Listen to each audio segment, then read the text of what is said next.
Good evening. Thank you for joining us for Getting Started with Canvas for Teachers.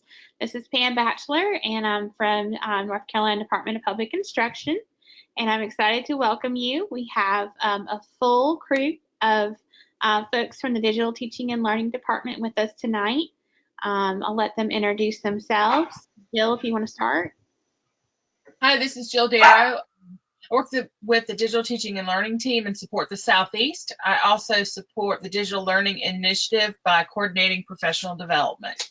Great to be with you guys tonight. And I'm Kathy Parker, and I am the School Library Media Consultant as well as the Sandhills Regional Consultant for the Division of Digital Teaching and Learning. And of course, we have our Canvas Superwoman Extraordinaire. Hey, this is Christy Barr. I'm from Canvas. I'm excited that you all are joining us tonight, and I look forward to chatting about how we can help, improve teaching and learning for your students. Absolutely. So we're going to get started. I'm going to go over just a few logistical issues, and then we will turn it over to Christy for her wisdom. The link tonight, you will want to join and get the presentation, and that is the bit.ly that Kathy has placed into the chat. And so that is bit.ly Canvas set 19, right? So that is the bit.ly you'll want for the handout tonight. I'm also going to be working on putting the slide deck in the handout section of the chat. We had a little technical glitch with that, so I'm going to get that in the handouts just a minute.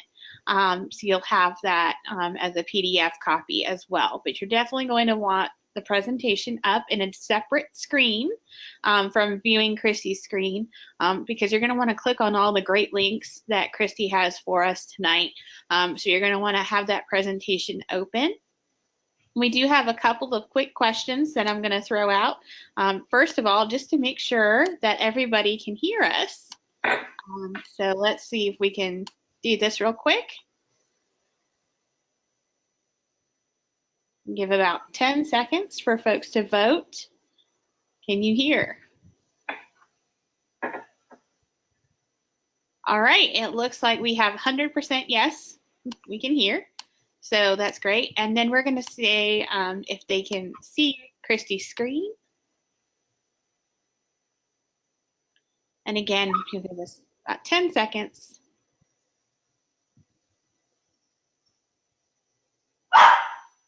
All right. And again, we see Christy's screen. All right. So that's good for that. I'm going to go over, Christy, if you can pop back up those CEU questions. For your live participation tonight, GoToWebinar is recording who is present in the session tonight. So make sure that you are logged in using the link provided to you when you registered. If you are in a room with several people or multiple people, you're going to want to make sure you are each logged into the webinar for attendance purposes. As long as you follow that link, we see you're here, and we will you will get an email probably on Friday or Monday with a recording, a link to the recording of this webinar so you can review it, the PDF copy of the slide deck, and your certificate of participation. You'll get 1 hour of credit, which is 0.1 CEU. We do recommend that the credit is for digital learning competency. However, that approval type is up to your local process, but your local charter school or district process. So you're going to want to make sure you follow whatever your procedures are for getting credit, including any type of justification or artifacts to support your digital learning competency credit. So, screenshots from your Canvas course or some of the written reflection of what you've learned tonight, how you're going to apply it. Those are awesome artifacts. And then also we are offering this webinar at 4 o'clock next week, and you cannot get credit for both webinars on the same topic. So we'd love to have you. You're welcome to join us again at 4 o'clock next week if you want, but you'll only get credit for attending one session for each topic. I think I've gone over that. Are there any quick questions about logistics before we go on? All right, I think I'm gonna turn it over to Christy then, and I do have one more question, one more poll to ask. If you have access to the paid version of Canvas, and you'll know this if your district has used Canvas, if you have access to the red icon of Canvas, except for I think Wake County, we learned last time, their access of Canvas for students is a different color. So I'm gonna quickly launch that poll.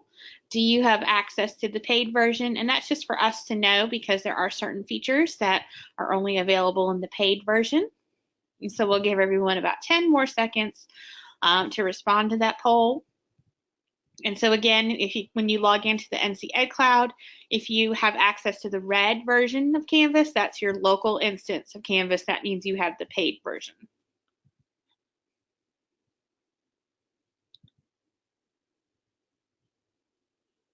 All right, I'm going to close that poll. So it looks like we have 66% that say yes, they have the paid version, Christy, and then 32% are not sure. Okay, great. So if you, as Pam said, or can go to NC Ed Cloud and you can click on that red icon, Wake County, it would be either icon blue or orange or whatever the two colors are. I think those are the two colors. If you can click on those icons and you get into Canvas, then you have access to paid version. If you don't have a paid version and you're using Canvas, you would have to be going to canvas.instructure.com and you would have created your own account free for teachers. So hey, that helps clear it up. But the reason we like to ask, a couple of reasons, is one was we want to know who's interested that maybe is not using it currently, but also wanted to know every once in a while there's a feature or something that I may talk about that isn't relevant unless your district has purchased Canvas. For instance, at one point we're going to have a webinar where we talk about, let me pull this out. We're going to talk about Power Teacher Pro Grade Passback. Well, that would only work if your district has purchased Canvas. So if you're on a free for teacher account, that doesn't work. So every once in a while, there's something like that. So I appreciate Pam taking that poll for us. Thank you. And just as a reminder, we do have October 23rd. Well, as Pam mentioned, next week we're doing this exact same webinar again at 4 o'clock. So tell your friends and your colleagues if they're especially if they're looking for Canvas training, or if your district is accepting these as digital learning competency and they need those credits, then certainly make sure to tell them about these webinars.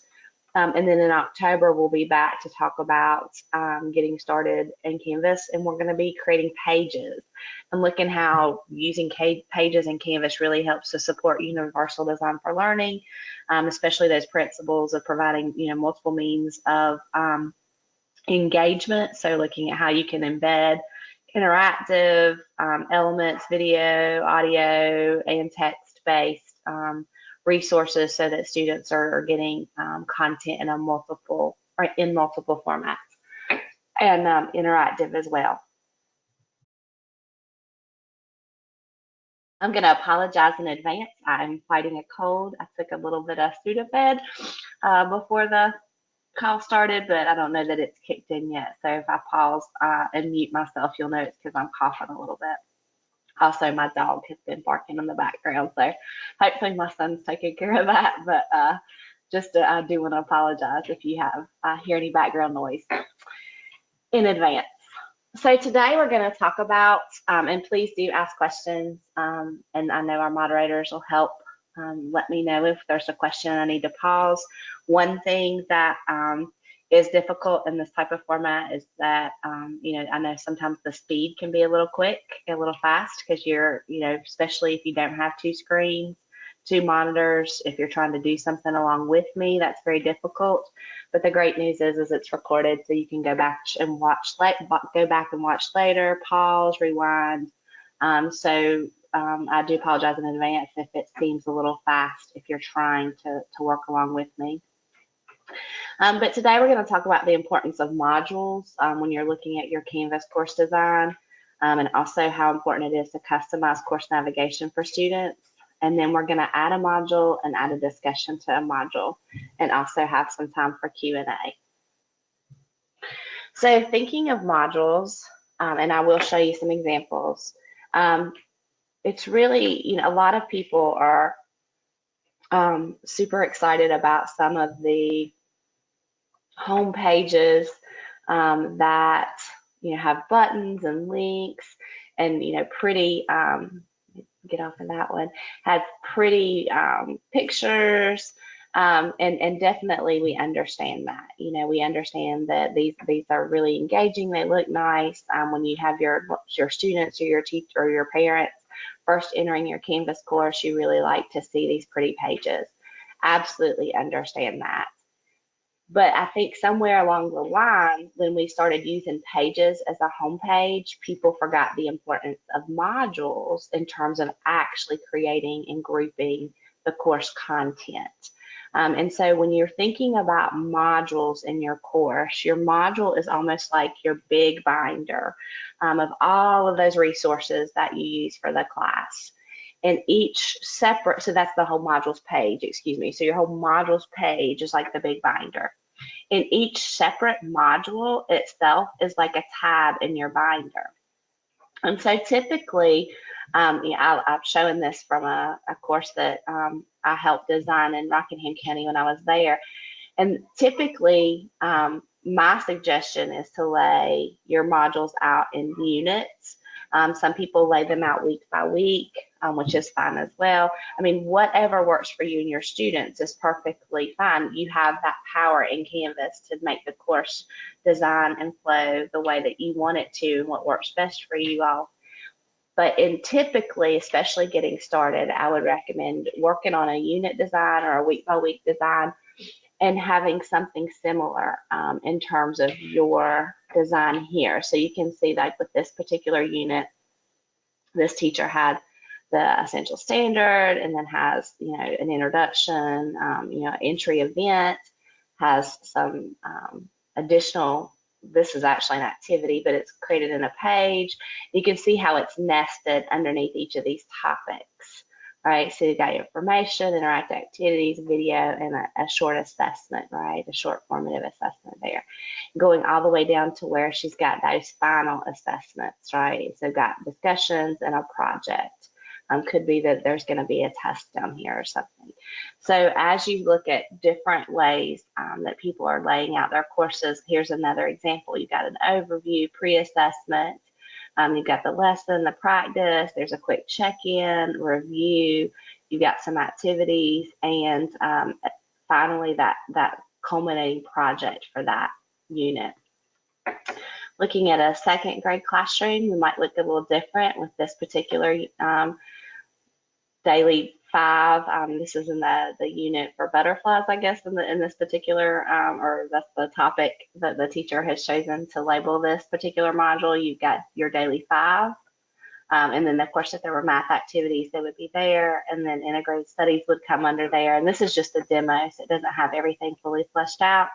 But then you've got an assessment. You can see the learning center. So everything is grouped really, really, really nicely. So it's very easy for students to know, where they're at, what they are working on at the, any given time. So again, you got your module, if this was unit 1, and then you see each of those items nested there. And these don't always have to be things that people are doing your students are doing in Canvas. It can be just like a placeholder to say, this is an activity we did, in class. This was a foldable activity, something, but giving all of those, the students and parents just one place where they're looking for all of the assignments, activities, and resources that go along with your current unit of study. So those are just, some of the ways that, modules really, really help with your course design. It helps to group that content. When you're creating your thing, your materials utilizing a module design, then you also get next, or the students also get next and previous buttons, so that they can easily move along in that content. So if we were here, then students get a next and previous button, so they don't get lost as much. We're going to talk about customizing this navigation, but very often what I hear is that students will say, they're jumping here for assignments, and they're jumping here for quizzes, and here for discussions, and here for files, and here for announcements, and they don't have everything in one place, all grouped together neat and nice for the particular week or unit. And so you can see that this just really lends itself nicely. So these are our actual templates. You can see we customize the templates to where all of the students see are the home and the modules page. So everything is accessible here. So let me go ahead and turn off my announcements too, or notifications, so you don't have to see those. So you get those, again, previous and next buttons whenever you are, these are just placeholders, so I'm going to go back over to this one. You get those previous and next buttons, again, when you are utilizing that module design. So students, again, it's really easy navigation for them. Also, when you are working with a course that has, excuse me, let me go into this one. When you are working in a course, you can also create conditional release items. So students, you can make sure that they have completed prerequisites.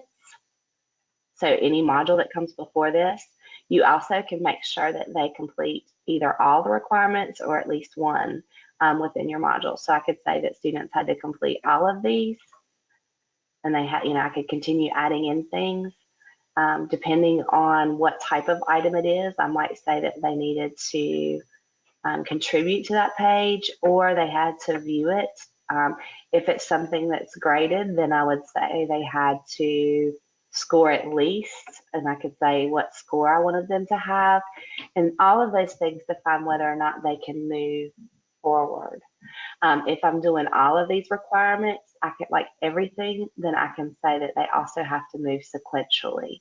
So this moving sequentially and saying that they had to view something before they had an additional requirement would make sure that the students were actually accessing the instructional resources too, and not just jumping to those assignments and assessments. I know I have a child, and well, I have two kids, but with my son especially, in some of his online courses, I know he's taken, been in the middle of a quiz or something and said, we didn't learn this. And then, we would go back later and see, oh yeah, there were instructional videos, there were resources there for him. He just didn't look at them. And again, the reason he didn't look at them is because he was just jumping over here and going to quizzes and going to assignments. And he wasn't really working off of this modules page, but had those requirements, those conditional releases, those prerequisites and requirements, and the sequential, navigation. If all of those settings had been in place, he would have had to have engaged with those instructional resources before jumping to that assessment. So that's very powerful.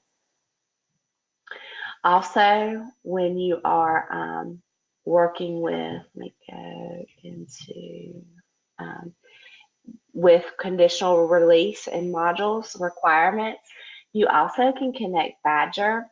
And a Badger is really neat. It allows you to assign badges that your students will receive. Excuse me.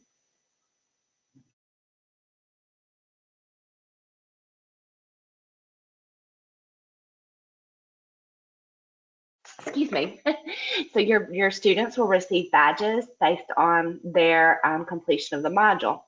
And again, you determine what they have to do to complete the module. So if it was up here and you said that, okay, so students had to complete all of these items and view this, then you could connect your badge, and for each module, create a badge for them. And once they met those requirements, they would automatically be awarded a badge. And I'm not going to throw everybody on the bus. I'm just going to load this real quickly. But you start seeing, and this is of course, it's not in use much, but you probably saw some flashes there of some people with badges. And there's also leaderboards. So that's another thing that you cannot take advantage of unless you are using that module design. So again, it groups that content. You get the next and previous buttons for students, conditional release, having prerequisites and requirements, and also the ability to award badges automatically upon completion of those requirements.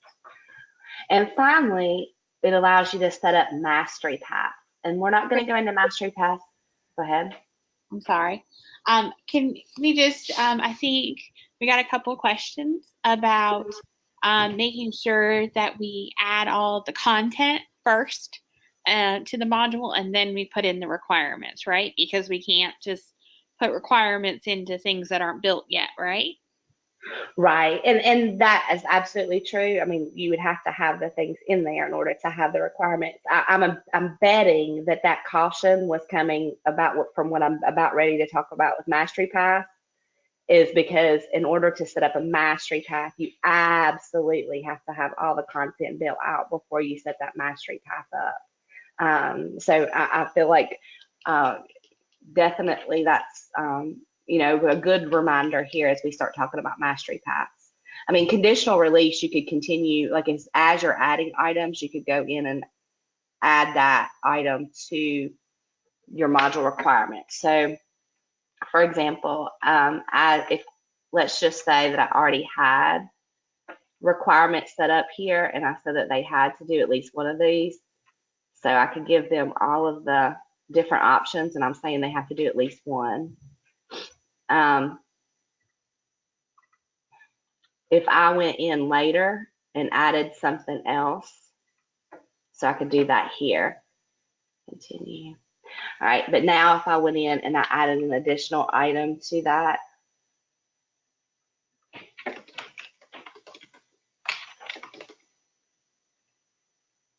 I could just go back in and edit that and add that requirement also. So it is definitely, I mean, you wouldn't be able to do any of this if you didn't have content in there, but you're able to edit the requirements as you add items to the module. What you do have to have completely built out first before you start working on it is a mastery path. And again, this is way too detailed for us to go into today. But just know that with mastery paths, which allow you to have tiered lessons for students, you also have to have a module design. So as you start building, because again, this is a getting started series, as you start building, you definitely want to make sure that you're beginning to build that content in modules, so that even when you're down the road, when you want to start using some of those more advanced features like Mastery Path and badges, you've already got that content built in modules. So we're gonna go to a Canvas course and build a module. If you don't have two screens and you can't navigate along with me, that's fine. I did link the guide in here for you so that you can go back and do it later. Also, of course, you can follow along with me and then on the video recording and pause and rewind. But we're gonna just add a module on a brand new course. If you've not had any content added to it, this is going to be what the landing page looks like. And you can see, you can either create new module here, and this will go away after you add your first module, or you also have a button that's plus module, and this plus module button stays here always. So I'm just going to use it. That's typically my workflow, but either is fine. In general, most people do create a course introduction or a welcome to Spanish 1. But that is going to be that first module. And notice there's no content there. This is just kind of like the tab, for my binder, for this particular section of my binder. So that's all you have to do to create a module. I could create another module. Let's say that's Unit 1. And you start seeing that I'm creating all of those modules here. Unit 2. Okay, and notice I'm not doing anything with the settings right now. Right now, I'm just saying, I'm just creating those modules. You can build them one at a time, or if you know you're going to have several modules, then you could go ahead and build all of those out right now. So as you're building, You also, and I didn't go through these, but you could also say that you wanted to lock it until a specific date. Or again, you can add a prerequisite and say they have to do the previous module first. Then when you have a prerequisite, you see that. If I had, lock until date, and I'm just showing, I would probably use one or the other, most likely prerequisites, but I just want to show you what it looks like, the difference. So you could say September 20th at 8 a.m. you wanted this to open. And then you would see it's locked until then. So you get those notifications that those are locked. Notice that there are little crossed out circles here. That's because these are not published yet. So students would not be able to see them or anything in them because they're not published. The course is also not published. So each individual item in Canvas, you have the opportunity to publish. That makes it visible to students. But if it's in an unpublished state, then students can't access it. So currently, these are not published. So this is how you start building out those modules. We're going to come back in just a second and add a discussion to our module so you can start seeing how you add items. But before we do that, I want to talk about customizing your course navigation. Because when you, again, I showed you an example of the difference between a student that might be getting lost in, clicking on all of these different links over here versus a student who is only seeing, some very basic buttons to navigate through in their course. And so the way that we're going to hide those is we're going to go, I'm going to show you just that these guides are here, and then we're going to do it in my course. You're going to go to your home, you're going to go to settings. Oops, it didn't show you that. That's not that's showing you how to use it. And here you go. Here's how to hide them. So you're going to go to settings, navigation, and then you just take and drag and drop the items that you want to be hidden. Okay. And so in my course, I'm going to go to settings. I'm going to go to navigation. And then I'm going to hide everything that I don't want students to see. And so for right now, if I had badges in the course, I would want them to see them. Maybe that I had conferences and I wanted them to see them. Quizzes, I want them to access via the module. I may leave the course syllabus. Files, I want them to access via the module. Pages, I want them to access via the module. I don't need them to see people right now. They do want to see grades. Discussions, I don't need them to see individually because they're going to put them in modules. Assignments, and even announcements, because I'm going to, you can put announcements on your homepage as well. So I'll just hide all of those things. And now when my students, I'm going to go to student view. Let me go over here and I'm going to publish this course. So, and I'm going to publish these module headings too, so my student can see something. Okay.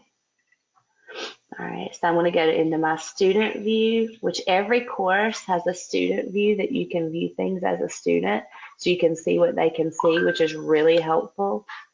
So now you can see my student does not see all of those extra items over here. Even though me as a teacher, I see that they're grayed out, and actually there's going to be a change very shortly where there's going to be an eyeball crossed out, so you know that that means it's not visible. But with the eyeball crossed out, and or right now it being grayed out, it's not visible to students. But also, again, you can always go to your settings and student view and see what students can see. I'm going to leave that student view. Yeah, go ahead. We did have an interesting question come in. Okay. Allison was asking if we do requirements on the modules, and say we get a new student in the middle of the year. Is there any way we could remove the requirements on the module for just that one student? You would not be able to remove the requirements for one student. However, as long as you weren't using badges, I mean, you know, if you're trying to award badges to the student, badges based on module completion, I would have to think through that solution a little more. So let's just put that as not part of this discussion, right? But Yeah. otherwise, all you would need to do is come in and just, I mean, if you're already in the middle of the year and you don't need that anymore because the students have already gone through those modules, you would just delete it. I don't know if you saw what I just did. Yeah. And then another idea I was thinking was maybe do something with putting that one student in a group. But I think your idea is just easier, just to remove the requirements. Yeah, the module requirements would still follow a group. But what you can do is have different assignment due dates for groups and sections. Now, I'm always going to caution people that if you're using assigning things to individual students or groups and not entire sections, then your grades won't pass back to Power Teacher Pro. But that's something, you know, just to keep in mind. But yeah, you can always come in here and delete any prerequisites or requirements that you've added. And I didn't do that because I hit cancel instead of update. Or well, did it take it off? There we go. Sorry. Okay. So yeah, the importance of not letting students get lost. If you're using a course design where you have everything on your modules, then they just can navigate here and you don't have to have, you know, that fear that they're going to come over and they're going to be in assignments and they're not going to see your pages, which have your videos and your presentations and all of those things embedded in them. They're not going to see the quizzes because if they're just hopping around these different pages, they may not see everything that you have in the course. So that's my PSA for adjusting that course navigation. And now we're going to actually go in, just because I wanted, as we're talking about modules, I wanted to be able to show you how to add something to a module. So I thought it was really easy to start with a discussion. So we're going to add a discussion to our module. Again, if you need to follow along later, there is a guide here for you that tells you how to add a discussion, how to create one, and then add that discussion. So we're going to do that together. Going to go into my course introduction, and I'm going to back up and do that slower. I'm in my introduction module. Just like there was a plus module button up here to add another module, there's a plus button within each module that allows you to add content. So I'm going to click on that plus, and I'm going to change this from, it automatically defaults to add assignment. And sometimes when I work with instructors or teachers, I see that they have a ton of assignments and nothing else. And not everything that you do in your class is an assignment. Think of an assignment as something that you want for you and only you to see from the student, because you can use discussions if it's something that you wanted to other students to see or give feedback on. An assignment also is something that you may want to grade, or that you want to show in the grade book. Now, you can have not graded assignments, but typically an assignment is something that you want to grade. So if it's not an assignment, then you're going to go and drop that down, and you have all of these different item types that you can add. And as we go through the series of webinars this year, we'll add all of these different types of things. But for right now, we're going to add a discussion. So I clicked on discussion, and then for each of the different item types, you're going to see it says new page, new file, okay, new discussion, new topic. So we're going to click on that new topic, and then I come down here and name it. All right, I could say, you know, icebreaker, or, and I apologize, my dog is barking again. Getting to know each other. And I'm going to add that item. Now, when I added that item, it just added it as a placeholder within the module. Obviously, we don't have any content here yet, so I've got to go in and open it up to edit it. Also notice it added it as not published, so students won't be able to see it yet. But as I get ready, I'm going to go in and I'm going to click on it, and then I'm going to say I want to edit that. And I'm going to type my instructions here to my students. Now notice I have all of the options to format that text that I'm going to put in this box. I have all of the options that you're used to seeing in, Word or Google Docs or wherever you're composing things, items digitally. You have those options here too. You can bold, you can italicize, you can embed images, you can do all of those things here. So I am going to say, I'm going to put an image here, and I'm actually going to search for one. I'm just going to say welcome, look for a welcome image.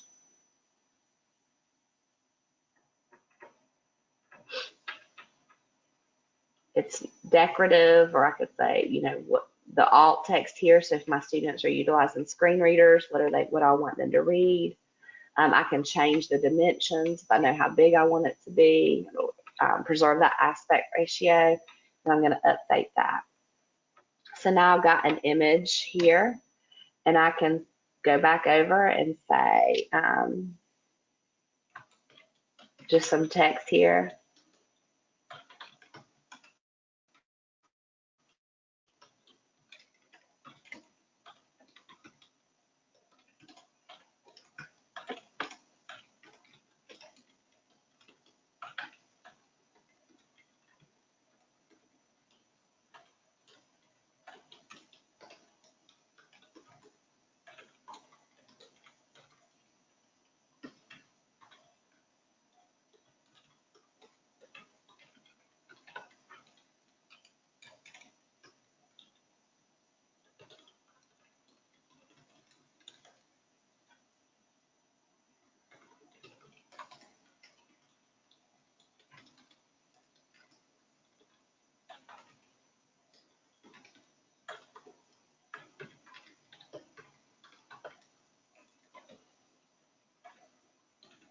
Okay, so I've given my students the directions they need.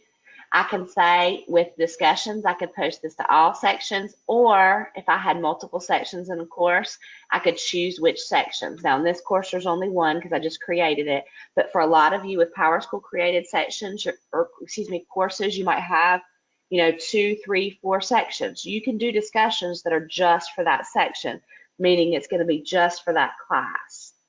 And you can create multiple discussions, one for first period, one for second period, one for third period if you needed to. You don't have to. You could put all sections if you want them all interacting with each other, but you can separate that out that way. Same thing with assignments and announcements. You can do them just for a section, so just for one class if you want to.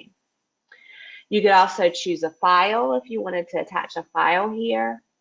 And I missed, or I did not show you all these things over here. Here are some other ways that you can embed files in this page and additional images here. So you can do images from here or here.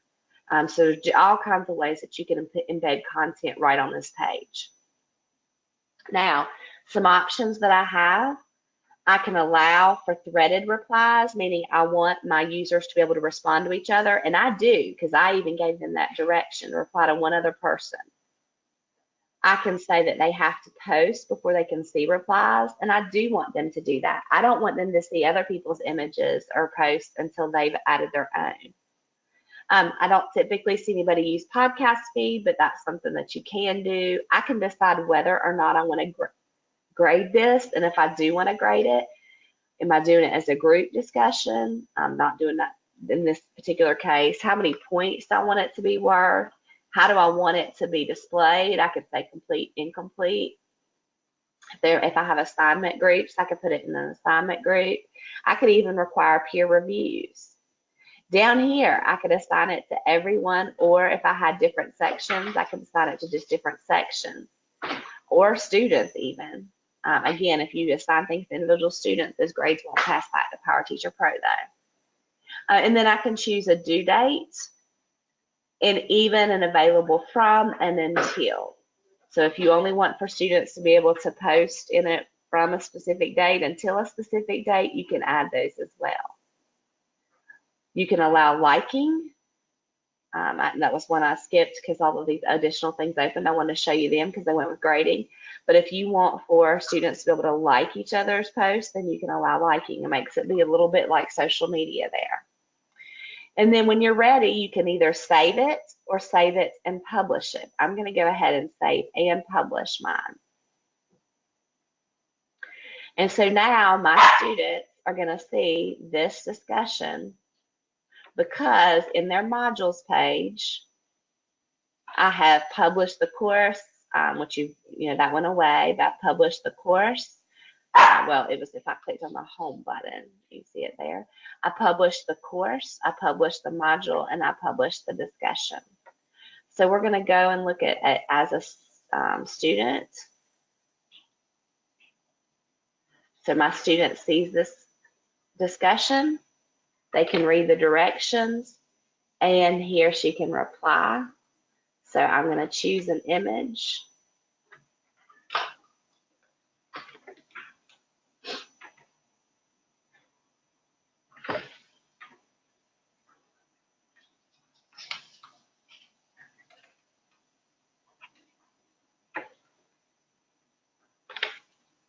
And I'm going to follow those directions and not say anything about it.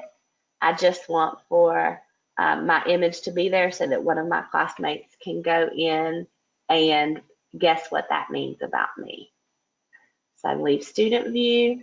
That's what it looked like as a student. And then you can see as the teacher, they see that reply there. You also, as a teacher, see you've got one new, one unread reply out of one reply. And it'll always show you how many new you have. You also, because I said it was going to be a graded discussion, you can go to SpeedGrader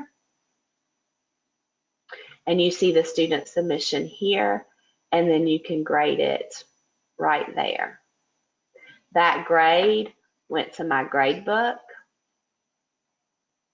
and it also will go to PowerTeacher Pro if you're doing grade passback and have the settings set for it to be passback desist. Because I don't have that in my sandbox, I don't have that setting available for me to choose, but it could if you were in your school district that had grade passback enabled. So you have all of that availability. As a matter of fact, one thing that I didn't even show you is I could even add a rubric. So a lot of times people have rubrics for, it could be outcome aligned. This is not necessarily an outcome or standards-based activity, so I wouldn't align this one to outcome, but I might just say, you know,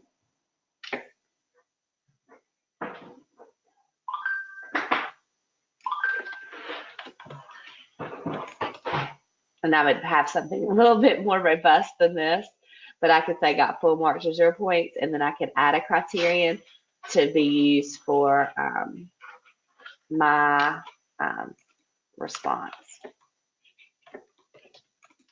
Because I said that they had to reply to at least one. So that they do both of those things.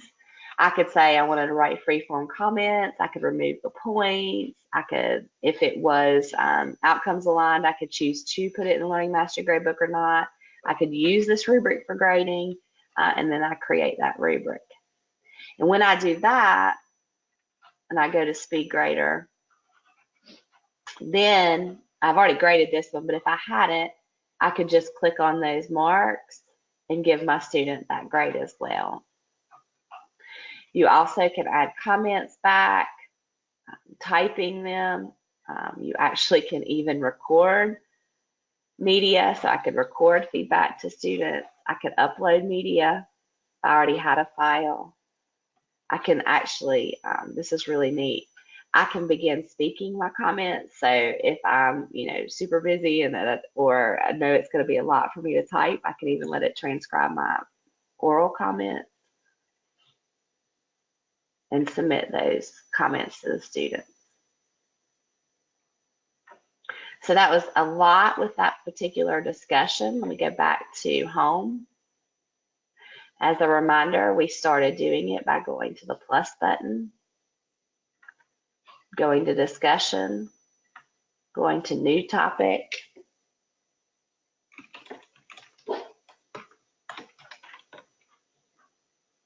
naming that topic, and then we open it to edit it, and then I'm going to say,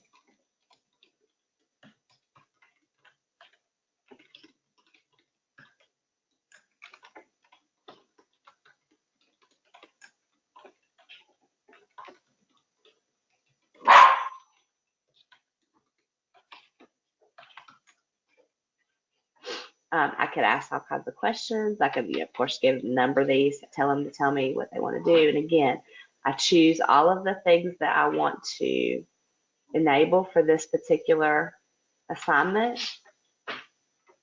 Make all of these selections that I want to make. And when I'm ready, I can save and publish that. And now that discussion is in my module. Any questions?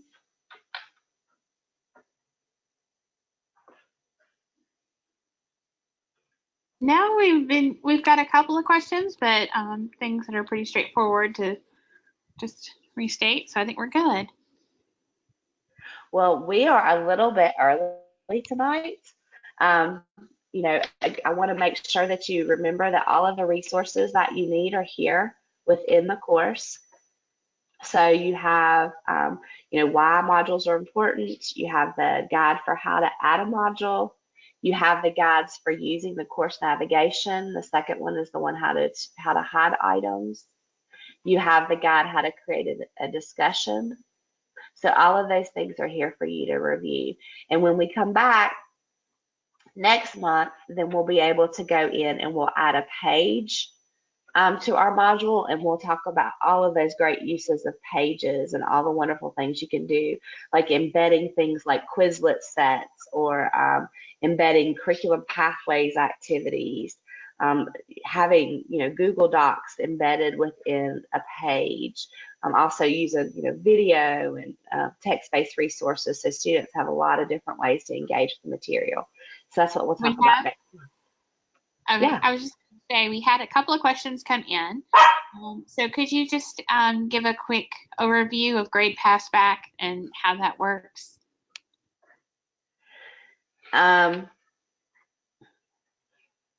Just how to send the grades.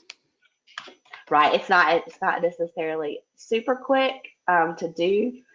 I can give the direction. Give them the guide, maybe. Yeah. Yeah, absolutely. We are going to have a session on it in January, and I know that that's not this semester, but the thought being that this is a getting started in Canvas, so people might not have full courses built out to start doing this until, you know, second semester. So this is the Canvas and PowerTeacher Pro Grade Passback link, and I just sent it to you, Pam. Will you post it for everyone? Yes, I will post that to everyone. And yes, to answer, we had a couple more questions come in. We do have PowerSchool PowerTeacher Pro sync available, and I will post that link that Christy just gave to me. Yeah, and it's super important that you follow all of the directions step by step in here. If you miss any of these in terms of setting your grade book up or your actual assignments, then the grades will not sync. Now you also have error reports that will show you if something didn't sync and why. It'll give you an explanation, but you do have to follow all of these directions step by step. The thing that I find that most people forget the most is to actually import their categories from PowerTeacher Pro. So you have to do that first. But yeah, it definitely does work. It's just you have to follow all of the All the directions in each of the pages has an associated guide or resource here for you to help also, or most of the pages do. Any other questions?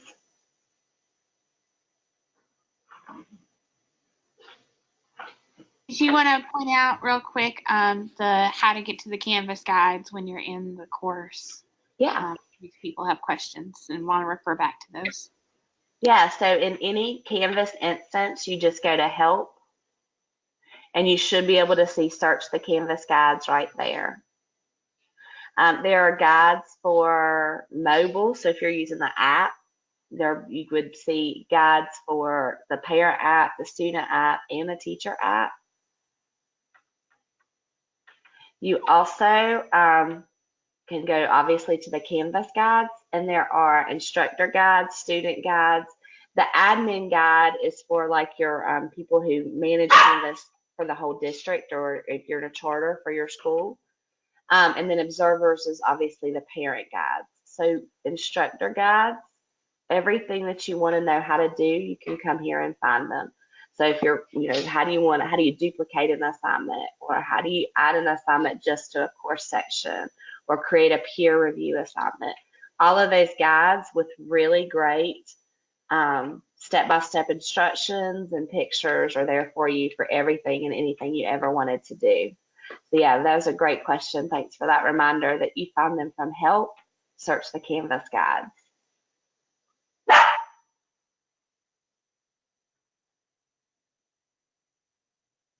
Are there any other questions?